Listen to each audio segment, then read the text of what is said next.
নমস্কার, মহুয়ার আবৃত্তির জগতে আপনাদের স্বাগত। আজ আমি রবীন্দ্রনাথ ঠাকুরের হঠাৎ দেখা নিবেদন করছি। রেলগাড়ির কামরায় হঠাৎ দেখা, ভাবিনি সম্ভব হবে কোনোদিন। আগে ওকে বারবার দেখেছি লাল রঙের শাড়িতে, ডালিম ফুলের মতো রাঙা। আজ পরেছে কালো রেশমের কাপড়, আঁচল তুলেছে মাথায়, দোলন চাপার মতো চিকন গৌর মুখখানি ঘিরে। মনে হলো কালো রঙে একটা গভীর দূরত্ব ঘনিয়ে নিয়েছে নিজের চারদিকে, যে দূরত্ব সর্ষে ক্ষেতের শেষ সীমানায় শালবনের নীলাঞ্জনে। থমকে গেল আমার সমস্ত মনটা।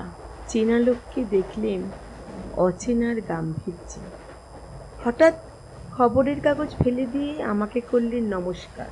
সমাজবিধির পথ গেল খুলে, আলাপ করলেন শুরু। কেমন আছো, কেমন চলছে সংসার ইত্যাদি।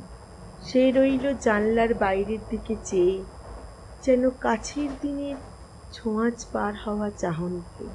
দিলেই অত্যন্ত ছোট দুটো একটা জবাব, কোনোটা বা দিলেই না। বুঝিয়ে দিলে হাতের অস্থিরতায় কেন এসব কথা, এর চেয়ে অনেক ভালো চুপ করে থাকা। আমি ছিলেন অন্য বেঞ্চিতে ওর সাথীদের সঙ্গে। এক সময় আঙুল নেড়ে জানালে কাছে আসতে। মনে হলো কম সাহস নয়। বসলুম ওর এক বেঞ্চিতে।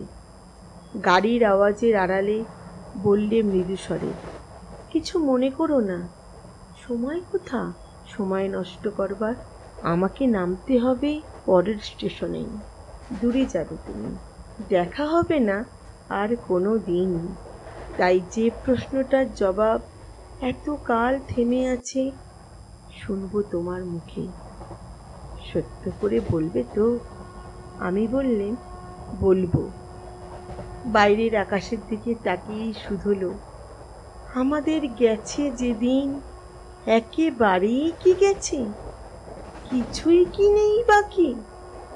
একটুকু রইলেন চুপ করে, তারপর বললেন, রাতের সব তারাই আছে দিনের আলোর গভীরে।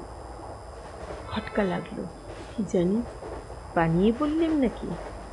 ও বললে, থাক এখন যাও ওদিকে। সবাই নেমে গেল পরের স্টেশনে, আমি চললেই একা।